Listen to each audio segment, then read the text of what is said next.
Hello everyone, my name is Mr.boylls, but of course you can just call me Boyles. And I say that every time, don't know why, but I like it. This is something new I'm doing. I hope you guys enjoy. It's kind of secretive now, so watch it all. And tell me what you think of it. Like, comment, favorite, subscribe, whatever you do, all that mess. But, I think I'm gonna call the title of this video The Pursuit of Happiness. Not to be confused with the movie, because that was spelled with a Y. Happiness. No, that doesn't sound right. I think I'm gonna change it. So Mr. Boyles presents Guide to Happiness. Yeah. So let's get right into this. The first topic I want to talk about is family. Family is a tough topic, even for teenagers, because of those rebelling stages, that you get when adolescence, all that jazz. So, even after all that, it's really important to know that your family is an important key to being happy. Even it's crazy, but it is. Your parents are the reason that you're ticking right now and that you're alive. And it's important to have a good relationship with them, because if you have a good relationship with the people that made you, that equals much more happiness. Along with that, even though you hate them, even though that you want to kill them sometimes, maybe your brothers and your sisters really are going to make you happy too. Just having that whole family experience together around the holidays, just normally eating together, it's going to be the most happiness that you could think. You won't believe it, but trust me, it is. And something's missing out of that group. It's not just your parents and your brothers, but it's also really important that you're there too, that you spend time with them, that you sit down with them. You can't just be secluded with them there, because that won't add the happiness. So my next topic is your social life. And I know this is a broad topic. Social life could be anything you want it to be between your relationships and friends, but we're going to narrow it down a little bit just for now to the prospect and idea of making friends, because some people have troubles with this. I believe that this, again, why would I put it in here if I didn't believe this, is a way to be happy. And making friends and meeting new people can definitely take courage, and it will be hard sometimes and not always be easy. But statistics show that as of now there are about 7,056,905,108 people in this world. Obviously that percentage depends kind of on where you live, more populated areas, less populated areas. But the whole point I'm getting is per square mile, anywhere around you, there's a ton of people around you.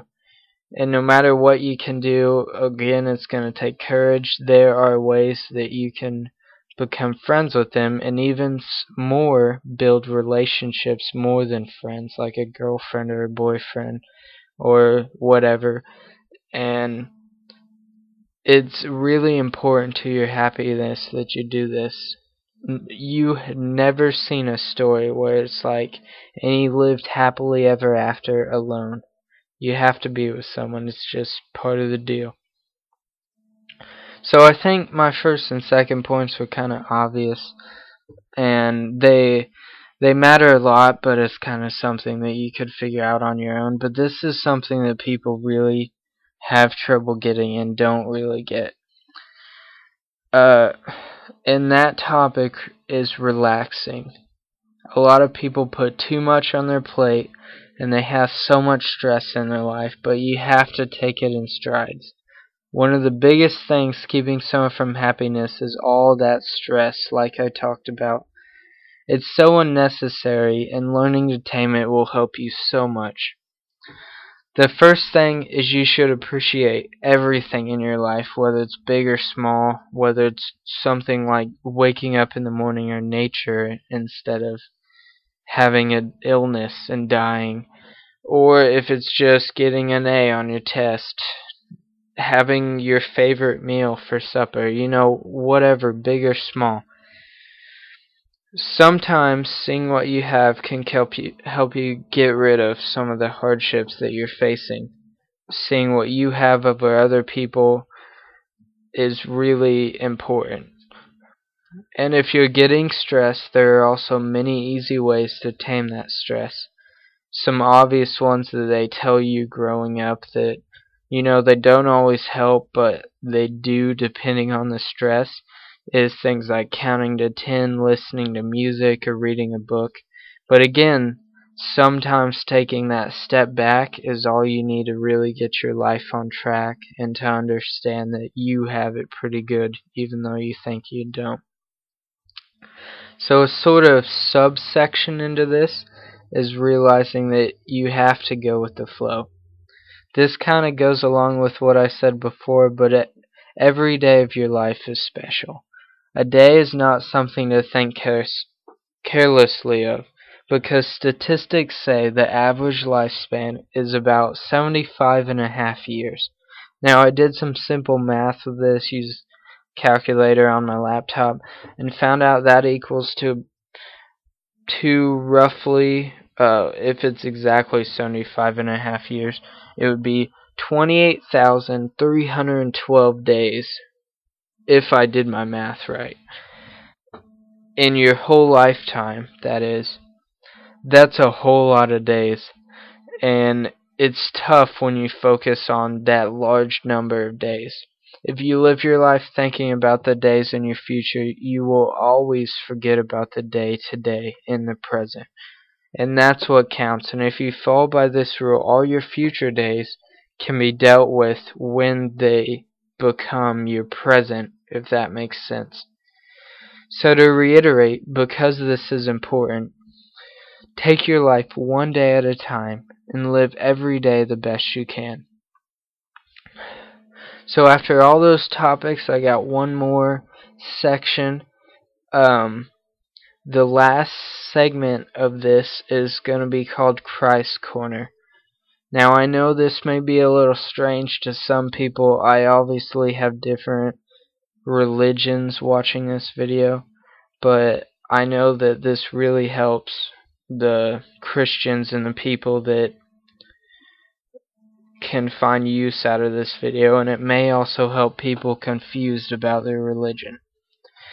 And what the Bible says about this, it says a lot of different things, and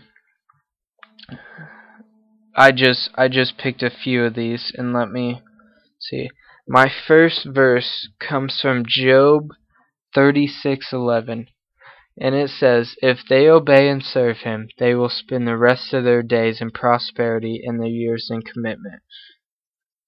And my second verse, I'm going to have about 4 of these, but my second verse is Hebrews 13:5.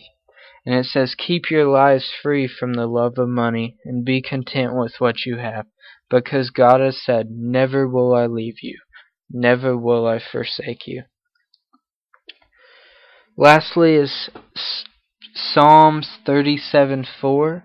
Delight yourself in the Lord, and he will give you the desires of your heart. And I lied before I said lastly, there's one more. This one I feel like's probably the most important. At least to me, it encompasses all of what happiness is. It's Ecclesiastes 2:26. To the person who pleases him, God gives wisdom, knowledge, and happiness. But to the sinner, he gives the task of gathering and storing up wealth, to hand it over to the one who pleases God. This, too, is meaningless, a chasing after the wind. Now, I hope that helps some of you.